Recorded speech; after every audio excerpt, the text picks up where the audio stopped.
This channel does not promote or promotion any illegal activities. All content provided by this channel is meant only for educational purpose only.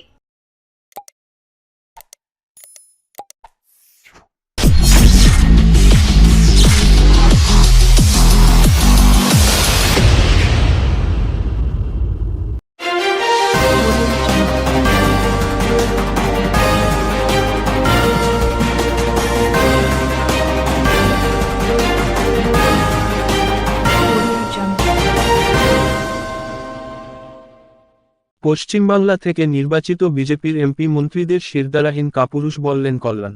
এদিন একই মঞ্চে সাংসদ কল্যাণ বন্দ্যোপাধ্যায় ও গতবারের পরাজিত BJP প্রার্থী প্রবীর ঘোষাল রাজনীতিতে কি তাহলে উত্তরপাড়া বিধানসভা কেন্দ্রের কোন্নগর শহরে অন্য হওয়া প্রশ্ন খুঁজছে রাজনৈতিক মহল। কিশোর কুমারের জন্মদিনে তার আবক্ষ মূর্তি উন্মোচন করলেন শ্রীরামপুরের সাংসদ কল্যাণ বন্দ্যোপাধ্যায়।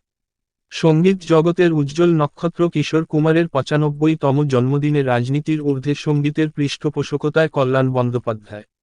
কোন্নগর সূর্য সেন স্ট্রিট এলাকায় রবিবার সকালে অনুষ্ঠানের মধ্যে দিয়ে উদযাপন করা হয় কিশোর কুমারের জন্মদিনের।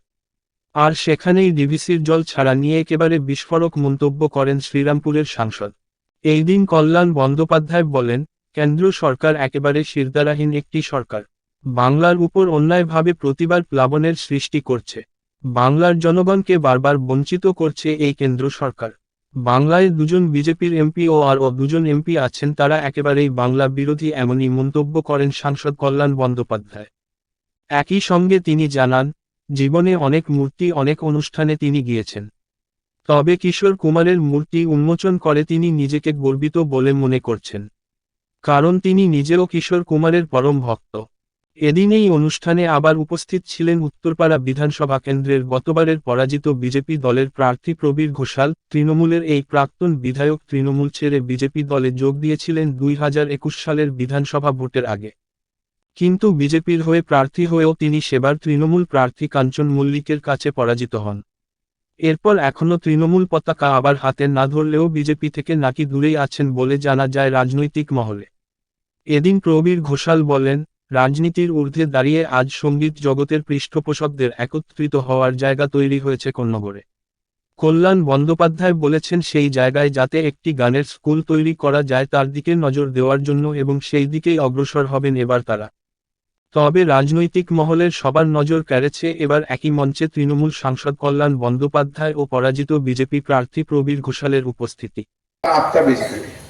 কতদিন, যতদিন তাকে মানুষ মনে রাখে ততদিন। কিশোর কুমার কখনো আমাদের মধ্যে মরবে না, মানে মৃত নয়। কুমারের গান নিয়ে যে কিশোর কুমার যে গান গেয়ে এলেন, সেই গান নিয়ে কত গায়ক গায়িকা তাদের জীবন কাটিয়ে দিয়ে গেল বলুন তো। এখন তো রিমেকও হচ্ছে সমস্ত গান। তো যাই হোক, আমার খুব ভালো লেগেছে। তবে আমার আরো ভালো লাগতো এটা একটা সন্ধ্যেবেলায় বেশ একটু গান টান হতো, অনুষ্ঠান হতো। ভালো লাগছে আজ সন্ধ্যেবেলায় আছে, তো আমাকে দিনের বেলায় আসতে পারে যাতে আমি না শুনতে পারি। কালকে সন্ধ্যেবেলাতেই করতে পারতো। ভালো আর্টিস্ট নিয়েছে কিশোর কুমার। আমার তো এখনো গুনগুন করে কিশোর চলে। যাই হোক, না তারপর ট্রোল হবো নাকি? দরকার নেই আমার। না না পাগল, এই তো সব রয়েছে না, এখন ট্রোল করবো, এখন নিউজ করার জন্য গান গাইলেন।